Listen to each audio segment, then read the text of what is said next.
The Fighters Guild is one of the 5 playable factions featured in the Elder Scrolls IV: Oblivion. It gives the player an additional 19 quests to embark on, which altogether form an overarching storyline. Fans are divided on their feelings towards it, with some saying they really took a liking to it, and others saying that it needed some work. In any case, that's not what today's topic of discussion is about. You see, it's fairly simple to join the Fighters Guild, as all one needs to do is speak with either Azan in Anvil, Burzgrokash in Shadenhall, or Velena Daunton in Coral. In fact, other than Modron Orain, who's also in Coral, those are really only the 3 halls that the player ever needs to visit in order to get to work.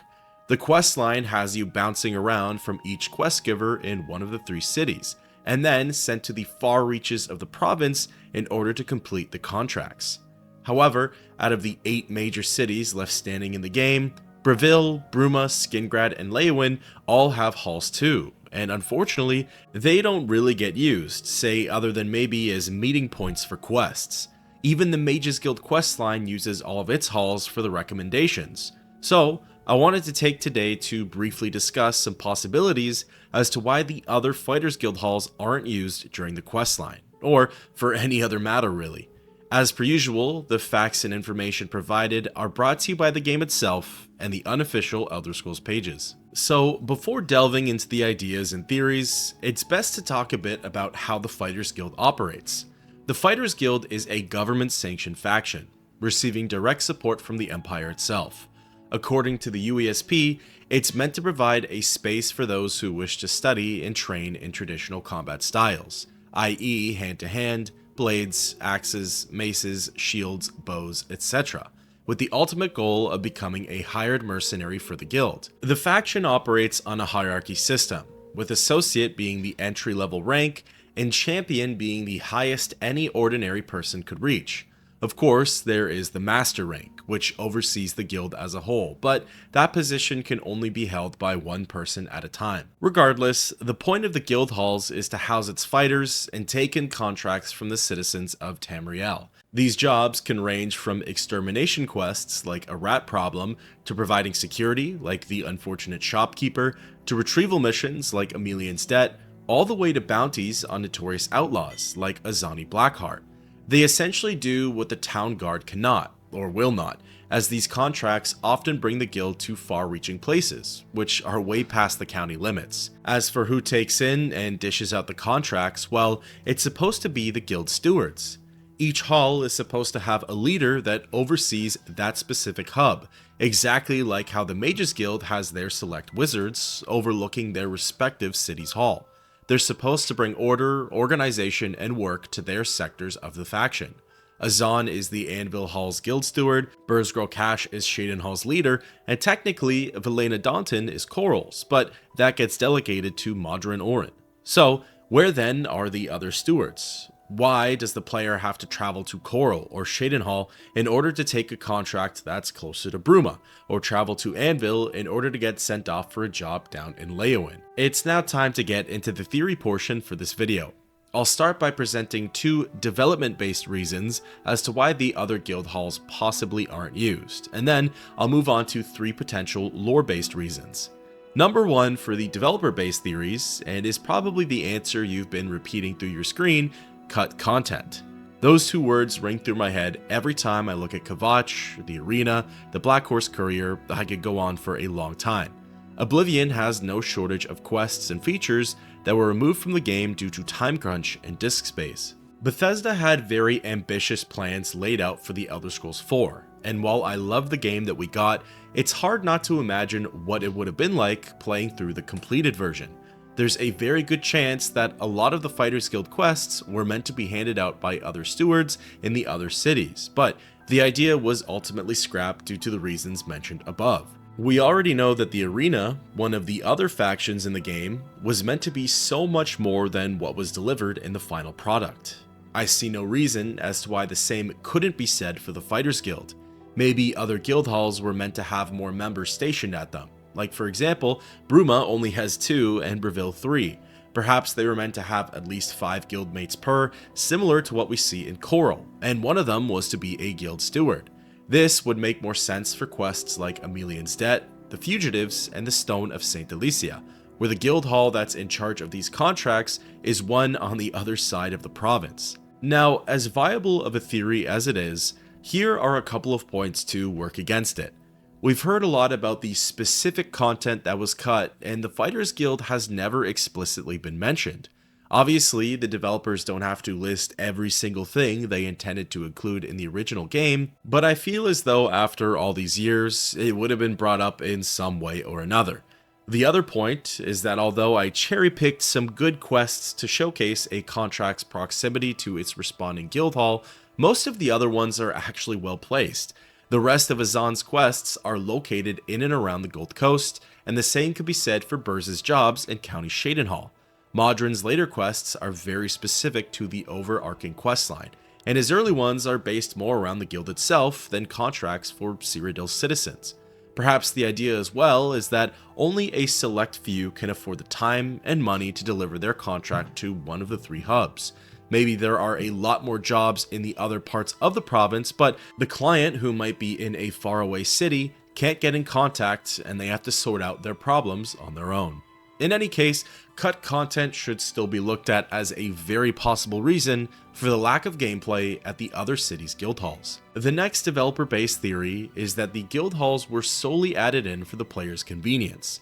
The idea is that Bethesda knew good and well that they only wanted the player to operate out of the 3 guild halls. This would have made the other 4 hubs unnecessary to the story and were really only kept in or added for the player's convenience. This is why they offer the bare minimums of shelter, beds, supplies, and NPCs to interact with. Those features make the halls feel more important than they really are. It also could have been to ensure that the guild had an established presence in each major city, keeping pace with the Mages Guild solely for the optics that both factions are equally as important to the Empire. The extra fighter hall existences add to the game's immersion, the player's convenience, and abides by the in-game lore. Maybe this was their way of putting the player's curiosity into check. They thought that the hall's existence was good enough for the story provided, and that no further questions were going to be asked, which is sort of fair. Of course, a counterpoint to this theory is what was already discussed. Why not cut them out entirely if they're taking up unnecessary space, or make them even smaller hubs meant only for basic needs, and then explain that in the game? From the sounds of it, Bethesda didn't have the time or money to keep in non-essential features and storylines, so why keep in the extra Fighters Guild chambers? Now, let's switch gears over to possible in-game theories as to why the halls aren't being used for quests. This could range from underlying reasons due to lore, breadcrumbs left from Bethesda themselves, or even more obvious and in-your-face type of explanations. For starters, let's take a look at the Fighters Guild questline. One of the main plot points is that the Blackwood Company, a new mercenary group in Leyawiin, is driving off business for the faction. They accept every single contract, do them for dirt cheap, and use performance enhancers to alter their fighters. This has led members of the Fighters Guild to leave the faction and even become targets for the Blackwood Company. This is what brings me to the first idea, that maybe the Fighters Guild just doesn't have the numbers to operate at full capacity. Between the lack of contracts, an even deadlier Cyrodiil, and the probable high turnover rate, dead or alive, it's very likely that they don't have the manpower to run the other halls as they intended. This is why only 3 halls are used for giving out contracts, as the highest ranking members, all champion ranked, are stationed there. During the quest, Azani Blackheart, Modron mentions that 15 members of the guild were killed on one mission. Later, during the quest, Trolls of Forsaken Mine, Oren also reveals that a group of 7 fighters was dispatched to Forsaken Mine, and none of them made it out alive. So yeah, it doesn't seem like they're getting very many new recruits these days. The ones who do enlist either get poached by the Blackwood Company or are quickly killed in action.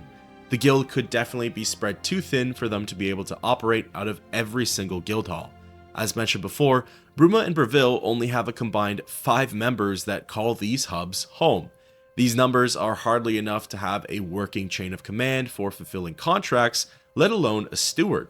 However, a counterpoint for this argument is that the Leyawiin Hall, one of the centers that's only used as a meeting point once for the whole questline, actually holds the most members.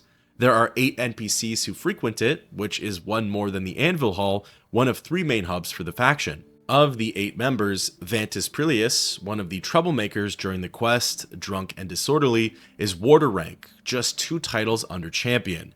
If there really was a state of emergency within the guild, I don't see why Vantus wasn't put into a temporary leadership role, at least until the guild finds its footing again.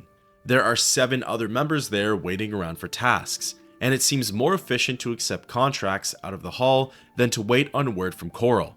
Perhaps Vantus's insobriety was a leading factor for his lack of promotion, but I digress. Mals, an Argonian based out of Skingrad, is also a warder, and he could have been put in the same temporary leadership position as Prelius. Moving on to the second in-game theory, perhaps the extra halls were built specifically to house the fighters. This idea sort of goes along with the developer-based theory that the hubs were put in for the player's convenience, except now it's flipped for the NPC's convenience. Maybe there are only supposed to be 3 active guild stewards, and they just operate out of the cities that have the most work. As mentioned before, most of the contracts are based in and around the counties where they were received. However, for the few contracts that actually require the member to travel around the province, it helps if they have a place to rest, eat, drink, and train. Think for example Maglier, the Defector. We first see him at Skingrad during Unfinished Business, where he's supposed to be in Bleakflat's cave. Then there's the quest Den of Thieves, where he can be found at the Anvil Hall. Finally, there's more Unfinished Business, where we find him in Breville. While it's true that he's not always at the respective city's guild hall, I think it's fair to assume that they're always there if he needed a place to stay. Often, the faction's missions take a lot of time and resources to complete, so instead of roughing it out in the woods for a week or traveling to each city directly, the member can hold up at the nearest hall for the night or until their job is complete. During their free time or moments in between contracts, they further hone their combat skills and pursue their studies at the halls. Unfortunately though, a good counterpoint to this argument is that most of the members don't stray too far from their city's hub. If perhaps their AI package had them traveling from town to town, staying at the different guild halls for a select period of time, this theory would make more sense, but sadly that isn't the case. Other than Maglier and the 3 fighters from the Desolate Mine, the rest are permanent residents of their city's chamber. Now, the final in-game lore-based theory as to why the other guild halls weren't used is that was simply the hero of Kvatch's destined path. Now, I know this one seems like a cop-out, but hear me out. Every single canon event in Oblivion was predetermined for the player. Defeating Mana Marco, facing Agronacro Malog, thwarting the Blackwood Company, purging the Shadenhall Sanctuary, slaying Mankar Cameron in his paradise, stealing the Elder Scroll, etc. For a game that claims to give the player a lot of free will, a lot of the stories are on wheels and fixed. Sure, you can avoid killing some NPCs, take some items you're not supposed to, say the wrong things, etc. But no matter how you play 95% of these quests, you're going to get the same outcome. I'm rambling a bit here, but hold this idea of predeterminism versus free will and combine it with the fact that the only piece of the puzzle we get to see in the game is our own.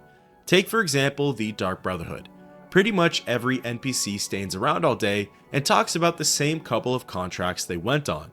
From the outside looking in, we just assume that they don't actually do their job and they're programmed to make the world seem fuller and more relatable. However, speaking from a lore perspective, when no one's around, it can be assumed that they're out on contracts for possibly days on end, and when we return to the Sanctuary, they do as well. I know it's very meta thinking, but when this is applied to the Fighters Guild, it makes sense as to why we don't interact much with the other guild halls. Combining the ideas of predeterminism with the hero of Kvatch's singular experience, you get the Fighters Guild story. It was the player's destiny to only receive contracts from Azan and Burz. The player was fated to meet and befriend Modron Orin, which then turned into the guild's overarching questline. It's because of these experiences that maybe the player never needed to report to the possible commanding authorities in Breville, Bruma, Skingrad, or Leyawiin. Perhaps these other fighters of the guild, stationed at the aforementioned halls, are frequently sent out on missions from their respective stewards, and we just don't see it. They're living their fake NPC lives, having their own fake experiences, while we're living and having our own. It's similar to the Dark Brotherhood idea, that when we're not present, the guildmates can be considered both active and inactive, kind of like Schrodinger's cat and the philosophical question, if a tree falls in a forest and no one is around to hear it, does it make a sound? Although, the counter argument to this is that sometimes the game has to be taken at face value.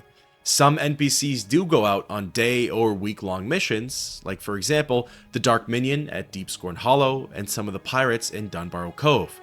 Even Telandril of the Dark Brotherhood spends a good chunk of her time out scouting for the faction, away from the Sanctuary. Perhaps what we see is what we get, and those few NPCs at the other halls really were made to stay put. So that wraps up my 5 theories on why the remaining 4 Fighters Guild halls weren't used in Oblivion's Fighters Guild story. No doubt, some have more merit than others and could be seen as more likely. My top contender for the developer-based ideas is cut content, and for the in-game lore ideas, it's the lack of numbers and force. However, I feel like the predeterminism singular experience theory deserves a better look at it. I'd love to know your thoughts on these down below, and until next time, keep on adventuring.